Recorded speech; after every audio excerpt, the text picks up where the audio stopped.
जय श्री राम कृष्ण, जय श्री कृष्ण, राधे राधे। मित्रों, कलिकाल में भक्ति योग पर दूसरा भाग अब आपके लिए प्रस्तुत है। अभी इसका तीसरा भाग शेष है। आप लोग ध्यान देकर सुनिए। समाधि की बात कहते ही कहते श्री रामकृष्ण देव का भाव बदलने लगा। उनके श्रीमुख से स्वर्गीय ज्योति निकलने लगी। देखते देखते बाह्य ज्ञान जाता रहा, शब्द रहित हो गए, आंखें स्थिर हो गई। वे इस समय परमात्मा के दर्शन कर रहे हैं। बड़ी देर बाद प्राकृत अवस्था में आए। बालक की तरह कह रहे हैं, मैं पानी पीऊंगा। समाधि के बाद जब पानी पीना चाहते हैं तब भक्तों को मालूम हो जाता है कि अब वे क्रमशः बाह्य भूमि पर आ रहे हैं। श्री रामकृष्ण देव भावावेश में कहने लगे, मां, उस दिन ईश्वर चंद्र विद्यासागर को तूने दिखलाया। इसके बाद मैंने फिर कहा था, मां, मैं एक दूसरे पंडित को देखूंगा, इसीलिए मुझे यहां लाई। फिर शशधर की ओर देखकर कहने लगे, भैया, कुछ और बल बढ़ाओ, कुछ दिन और साधन भजन करो। पेड़ पर अभी चढ़े नहीं और अभी से फल की आकांक्षा, परंतु लोगों के भले के लिए तुम ये सब कर रहे हो। इतना कहकर श्री रामकृष्ण देव शशधर को सिर झुकाकर नमस्कार कर रहे हैं। फिर कहने लगे, जब पहले पहल मैंने तुम्हारी बात सुनी तो लोगों से पूछा, सिर्फ पंडित हैं या कुछ विवेक वैराग्य भी है? जिस पंडित के विवेक वैराग्य नहीं, वह पंडित ही नहीं। अगर आदेश मिला हो तो लोक शिक्षा में दोष नहीं। आदेश पाने पर अगर कोई लोक शिक्षा देता है तो फिर उसे कोई पराजित नहीं कर सकता। सरस्वती के पास से अगर एक भी किरण आ जाए तो ऐसी शक्ति आ जाती है कि बड़े बड़े पंडित भी सिर झुका लेते हैं। दिया जलाने पर झुंड के झुंड कीड़े इकट्ठे हो जाते हैं, उन्हें बुलाना नहीं पड़ता। इसी तरह जिसे आदेश मिला है उससे आदमियों को बुलाना नहीं पड़ता। अमुक समय में लेक्चर होगा यह कहकर खबर नहीं भेजनी पड़ती, उसी में आकर्षण होता है। और इतना कि आदमी आप खिंचकर आ जाते हैं। तब राजा बाबू सभी स्वयं ही दल बांध बांध कर उसके पास आते हैं और कहते हैं, आपको क्या चाहिए? आम, संदेश, रुपया, पैसा, दुशाले, यह सब ले आया हूं, आप क्या लीजिएगा? मैं उन आदमियों से कहता हूं, दूर करो, ये कुछ मुझे अच्छा नहीं लगता, मैं कुछ नहीं चाहता। चुंबक पत्थर या लोहे से कहेगा कि मेरे पास आओ, कहना नहीं होता। लोहा आप ही चुंबक पत्थर के आकर्षण में आ जाता है। सच है कि इस तरह का आदमी पंडित नहीं होता, परंतु इसलिए यह न सोच लेना कि उसके ज्ञान में कहीं कुछ कमी है। कहीं किताबें पढ़कर भी ज्ञान होता है। जिसे आदेश मिला है उसके ज्ञान का अंत नहीं। वह ज्ञान ईश्वर के पास से आता है, वह कभी चुकता नहीं है। उस देश में धान नापते समय एक आदमी नापता है और दूसरा राशि ठेलता जाता है। उसी तरह जो आदेश पाता है वह जितनी ही लोक शिक्षा देता रहता है, माँ उसकी ज्ञान की राशि पूरी करती जाती है, तब वह ज्ञान का अंत नहीं होता। मेरी अवस्था इसी प्रकार की है। माँ यदि एक बार भी कृपा की दृष्टि फेर दे तो क्या फिर उस ज्ञान का अभाव रह सकता है? इसीलिए पूछ रहा हूं, तुम्हें कोई आदेश मिला है या नहीं? हाजरा बोले, हां, आदेश अवश्य मिला होगा। क्यों महाराज? पंडित जी बोले, नहीं, आदेश तो विशेष कुछ नहीं मिला। गृह स्वामी बोले, आदेश तो जरूर नहीं मिला, परंतु कर्तव्य के विचार से लेक्चर देते हैं। श्री रामकृष्ण देव बोले, जिसने आदेश नहीं पाया उसके लेक्चर से क्या होगा? एक ने लेक्चर देते हुए कहा था, मैं पहले खूब शराब पीता था, ऐसा करता था, वैसा करता था। यह बात सुनकर लोग आपस में बतलाने लगे, साला कहता क्या है, शराब पीता था। इस तरह कहने से उसे विपरीत फल मिला। इसीलिए अच्छा आदमी बिना हुए लेक्चर से कोई उपकार नहीं होता।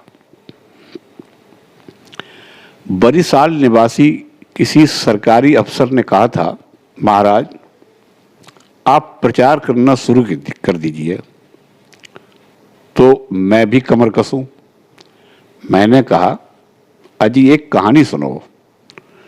उस देश में हालदार पुकुर नाम का एक तालाब है।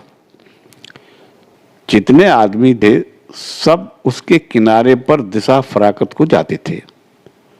सुबह को जो लोग तालाब पर जाते थे वे गाली गलौज की बौछार से उनके भूत उतार देते थे, परंतु गालियों से कुछ फल न होता था। उसके दूसरे ही दिन सुबह फिर वही घटना होती, लोग फिर दिशा फरागत को आते। कुछ दिनों बाद कंपनी से एक चपरासी आया। वह तालाब के पास नोटिस चिपका गया, बस वहां जाना बिल्कुल बंद हो गया। इसीलिए कहता हूं, ऐरे गहरे के लेक्चर से कुछ फल नहीं होता। चपरास के रहने पर ही लोग सुनेंगे। ईश्वर का आदेश न रहा तो लोक शिक्षा नहीं होती। जो लोक शिक्षा देगा उसमें बड़ी शक्ति चाहिए। कलकत्ता में बहुत से हनुमानपुरी हैं, उनके साथ में लड़ना होगा। ये लोग तो अभी पट्टे हैं। चैतन्य देव अवतार थे, वे जो कुछ कर गए, कहो भला उसका अब कितना बचा हुआ है? और जिसने आदेश नहीं पाया उसके लेक्चर से क्या उपकार होगा? इसीलिए कहता हूं, ईश्वर के पाद पद्मों में मग्न हो जाओ। यह कहकर श्री रामकृष्ण देव प्रेम से मतवाले होकर गा रहे हैं, ए मन तू रूप के सागर में डूब जा, जब तू तलातल और पाताल खोजेगा तभी तुझे प्रेम रतन धन प्राप्त होगा। इस समुद्र में डूबने से वह मरता नहीं, यह अमृत का समुद्र है। मैंने नरेंद्र से कहा था, ईश्वर रस के समुद्र में है, तो इस समुद्र में डुबकी लगाएगा या नहीं? बोल। अच्छा सोच, एक खप्पर में रस है और तू मक्खी बन गया है, तो तू कहां बैठकर रस पिएगा? बोल। नरेंद्र ने कहा, मैं खप्पर के किनारे बैठकर मुंह बढ़ाकर पीऊंगा, क्योंकि अधिक बढ़ने से डूब जाऊंगा। तब मैंने कहा, भैया ये सच्चिदानंद सागर है, इसमें मृत्यु का भय नहीं है। यह सागर अमृत का सागर है। जिसे ज्ञान नहीं है वे ही ऐसा कहते हैं कि भक्ति और प्रेम की बढ़ा चढ़ी अच्छी नहीं, परंतु ईश्वर प्रेम की क्या कहीं बढ़ा चढ़ी होती है? इसीलिए तुमसे कहता हूं, सच्चिदानंद सागर में मग्न हो जाओ।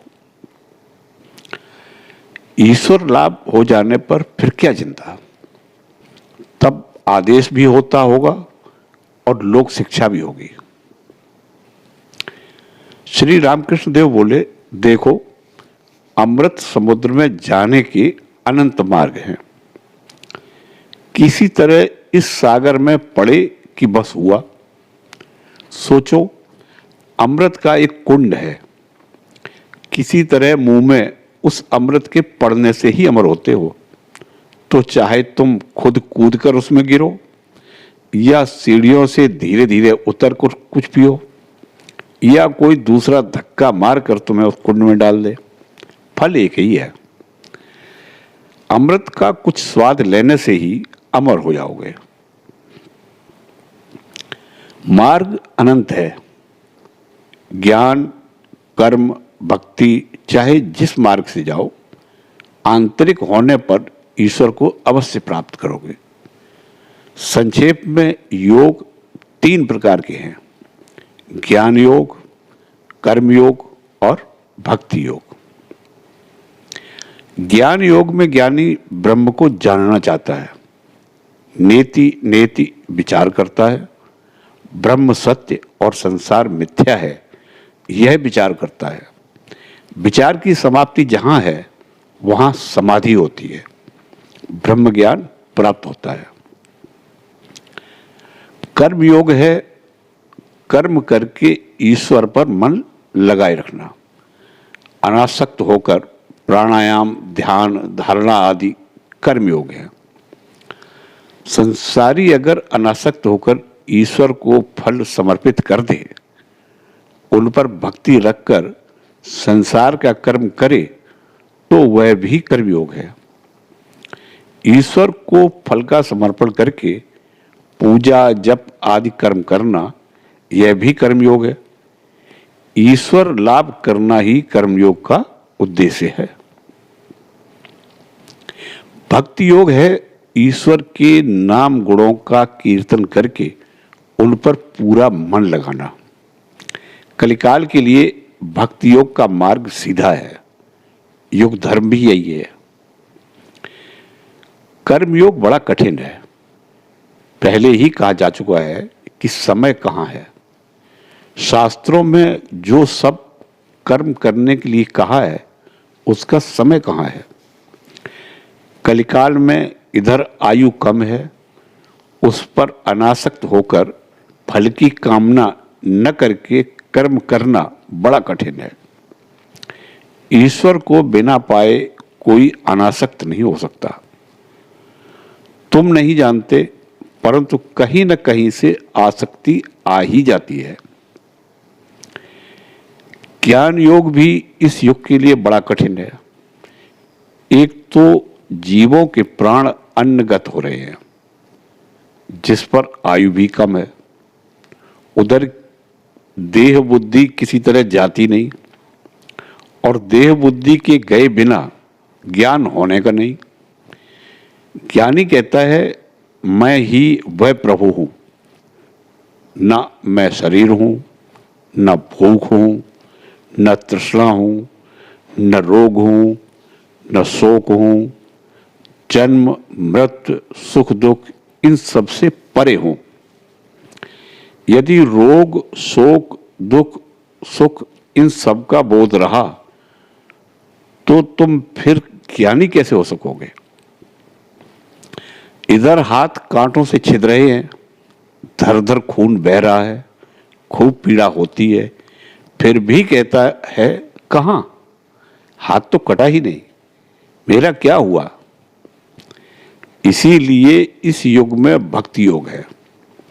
इससे दूसरे मार्गों की अपेक्षा ईश्वर के पास पहुंचने में सुगमता है। ज्ञान योग या कर्म योग अथवा दूसरे मार्गों से भी लोग ईश्वर के पास पहुंच सकते हैं, परंतु इन सब रास्तों से मंजिल पूरी करना बड़ा कठिन है। इस युग के लिए भक्ति योग है। इसका यह अर्थ नहीं कि भक्त एक जगह जाएगा, ज्ञानी या कर्मी दूसरी जगह। इसका तात्पर्य है कि जो ब्रह्म ज्ञान चाहते हैं वे अगर भक्ति के मार्ग से चलें तो भी वही ज्ञान उन्हें होगा। भक्त वत्सल अगर चाहेंगे तो वह भी दे सकते हैं। भक्त ईश्वर का साकार रूप देखता है, उनके साथ बातचीत करना चाहता है। वह बहुधा ब्रह्म ज्ञान नहीं चाहता, परंतु ईश्वर इच्छामय है। उनकी अगर इच्छा हो तो वे भक्त को सब ऐश्वर्य का अधिकारी बना सकते हैं। भक्ति भी देते हैं और ज्ञान भी। अगर कोई एक बार कलकत्ता आ जाए तो किले का मैदान, सोसाइटी सब उसे देखने को मिल जाएगा। पर बात तो यह है कि कलकत्ता किस तरह आया जाए। संसार की मां को पा लेने पर ज्ञान भी पाता है और भक्ति भी। भाव समाधि के होने पर रूप दर्शन होता है और निर्विकल्प समाधि के होने पर अखंड सच्चिदानंद दर्शन।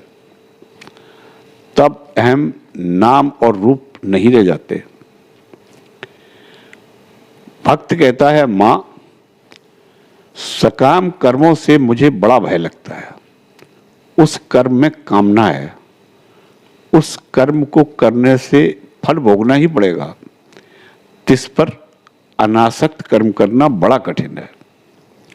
उधर सकाम कर्म करूंगा तो तुम्हें भूल जाऊंगा। चलो, ऐसे कर्म से मुझे अत्यंत घृणा है। जब तक तुम्हें न पाऊं तब तक कर्म करते जाएं।